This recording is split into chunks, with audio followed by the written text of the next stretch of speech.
Bonjour à tous, ici le seul et l'unique Phoenix First. J'espère que vous allez bien. Aujourd'hui, on se retrouve pour une énorme vidéo, une présentation du manga Kagura Baki et les différents points qui font de Kagura Baki un futur banger. Restez accrochés à votre siège, on commence tout de suite. Tout d'abord, qui est Kunishige Rokuhira? Quels sont les pouvoirs dans l'univers de Kagura Baki? Et ensuite, on terminera sur l'intrigue principale en parlant de la quête du protagoniste badass, j'ai nommé Chihiro Rokuhira. C'est parti.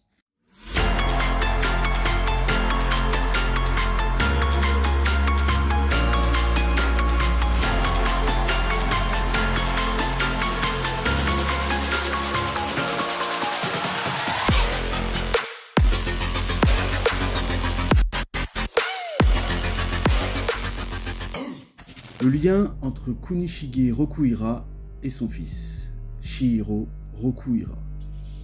Dans l'univers de Kagura Baki, Kunishige est un personnage central et le père du protagoniste principal, Chihiro Rokuhira. Kunishige est un forgeron légendaire, reconnu pour sa capacité à créer des katanas ensorcelés d'une puissance inégalée. Ces katanas, forgés avec une pierre magique appelée Datenseki, sont réputés pour leur capacité à changer le cours des batailles et mettre fin aux guerres. Le lien entre Kunishige et Chihiro est profond et complexe. Kunishige n'est pas seulement un père pour Chihiro, mais aussi son mentor et son modèle. Chihiro passe ses journées à s'entraîner sous la tutelle de son père, aspirant à devenir un grand forgeron lui-même. Cette relation père-fils est marquée par le respect, l'admiration et l'amour.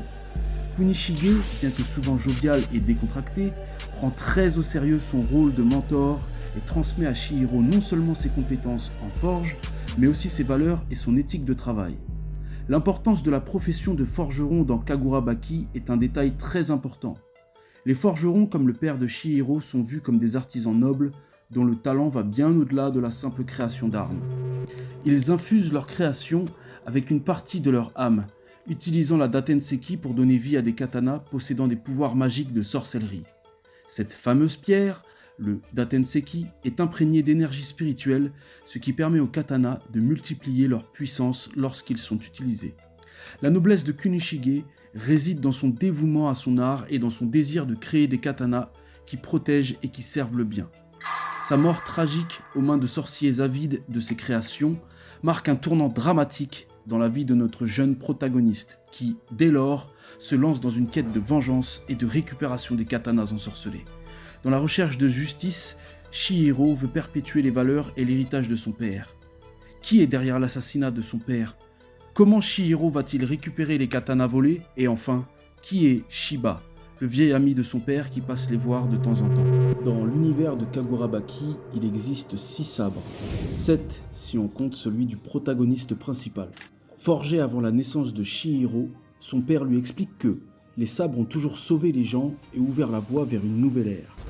Il lui inculque la responsabilité que cela représente de prendre une vie avec un sabre que l'on forge, et la conviction que les sabres sont faits pour éradiquer le mal et aider les plus faibles. Avant de pouvoir récupérer les 6 katanas et en apprendre un peu plus sur chacun d'eux, commençons par celui du personnage principal. Chihiro possède Enten, noble héritage dans un contexte dramatique, la mort de son père. Les caractéristiques de Enten sont marquées par le fait que seuls les 3 poissons offerts à Chihiro ont survécu. Le procédé permettant la technique pour graver de la sorcellerie dans ses katanas n'est pas encore dévoilé dans le manga. On passe maintenant à la deuxième technique, qui se nomme Aka, désignant la couleur rouge symbolisée par le poisson rouge. Son utilisation ne se limite pas seulement à contenir une attaque, elle permet la défense en absorbant un pouvoir pour se l'approprier. Particulièrement efficace pour retourner la force de l'ennemi contre lui. Le choix d'un poisson rouge pour Aka pourrait symboliser la transformation et la résilience, reflétant la capacité de Chihiro à absorber et stocker l'énergie ennemie dans son sabre. Enfin, on arrive maintenant sur la technique la plus puissante du trio, celle qui lui consomme le plus d'énergie occulte. Nishiki, désignant la robe tricolore du calico, le petit poisson multicolore. Nishiki signifie brocart en japonais, un tissu richement tissé avec un motif en relief, généralement avec des fils d'or ou d'argent. Symbolisant la richesse et la beauté, la technique Nishiki est la plus puissante de Chihiro, combinant vitesse, précision et force de frappe. Donc en résumé, le poisson rouge appelle la bonne fortune, Le noir éloigne les mauvais esprits et le calicot, selon Kunishige, il paraît qu'il est incroyable. Quand Chihiro dégaine son sabre et qu'il veut y associer la sorcellerie, il invoque Enten. 3 poissons se mettent alors à flotter tout autour de lui. 3 masses d'énergie s'échappant du corps de l'utilisateur révèlent toute la puissance occulte du 7e sabre. 3 techniques majeures, et la première d'entre elles s'appelle Kuro, désignant la couleur noire, symbolisée par le poisson noir, ces mêmes poissons qui attaquent les ennemis de Chihiro en éclaireur. Kuro lui permet d'attaquer à distance tout en affaiblissant sa cible. Les poissons rouges, ou Kingyo en japonais, sont des symboles courants dans la culture japonaise. Souvent associés à la chance et la prospérité, le choix de poisson noir pour Kuro pourrait symboliser une version sombre ou corrompue de cette chance. Reflétant le thème de la vengeance dans Kagurabaki, Kuro est une capacité impressionnante car efficace face à de nombreux ennemis en plus d'être visuellement puissante. La sorcellerie dans Kagurabaki.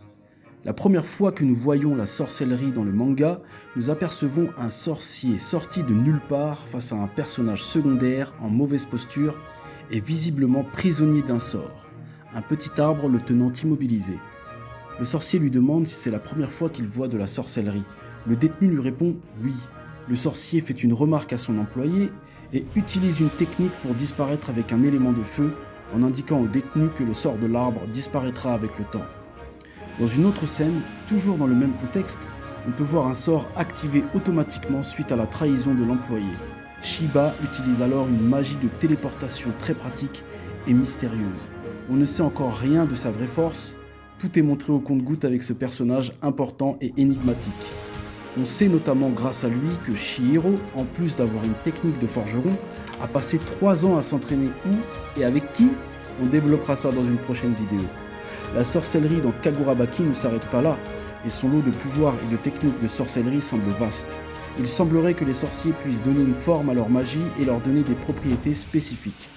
Exemple, l'élément feu avec de l'énergie occulte peut se changer en explosion. Ce qu'on appelle énergie occulte, qui est à la base de la sorcellerie et en réalité de l'énergie vitale, chaque humain du monde de Kagurabaki en possède. On aperçoit également les poissons de Chihiro matérialisés et le pouvoir de régénération existe aussi dans cet univers palpitant. Des pantins de boue, de la télépathie, des réunions secrètes dans des dimensions parallèles. On n'a pas plus de détails pour l'instant, mais l'œuvre est riche, dynamique et le scénario classique mais prenant. Revenons un instant sur Shiba. Ex-Kamunabi, ami du père de Chihiro depuis des années, malheureux témoin au timing malchanceux, Shiba est un personnage proche de notre protagoniste apprenti forgeron. À plusieurs reprises, on a l'occasion de le voir à l'œuvre, mais au compte-gouttes en combat réel sur la durée en tout cas. Son expérience en tant qu'ancien agent ne fait aucun doute. Partout où Chihiro va, Shiba va. Ils sont liés dans cette quête de récupération des sabres ensorcelés, en établissant leurs plans, réfléchissant à la situation et combattant ensemble. Shiba est un soutien émotionnel, humain et logistique, ayant une compréhension parfaite du monde de l'information, de l'économie et des réseaux en marge. Il sait où est le chemin qui guide les pas de Chihiro sur sa vengeance. Pouvant se rendre facilement d'un endroit à un autre grâce à sa magie, plutôt pratique, cette capacité allégeant le récit rend les déplacements de notre désormais sabreur préféré plus rapides et donne envie d'en savoir davantage, notamment lors de son interrogatoire avec un sorcier ennemi de bas niveau, envoyé par l'organisation que Chihiro poursuit, Ishaku, un groupe de sorciers sombres dont on ne sait rien.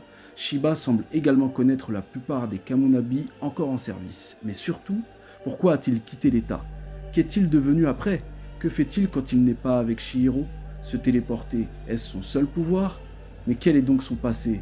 Tout autant de questions sans réponse à ce niveau actuel de l'aventure qui, je l'espère, sera un jour dévoilé pour notre plus grand plaisir.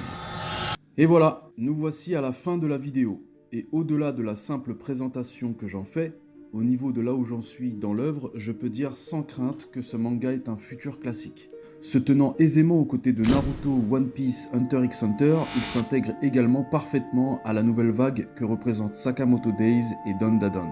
Impatient de voir ce que donnera l'anime, n'ayant encore que peu d'éléments sur le lore du manga, plus de détails et d'infos sur le monde de Kagurabaki sont à prévoir.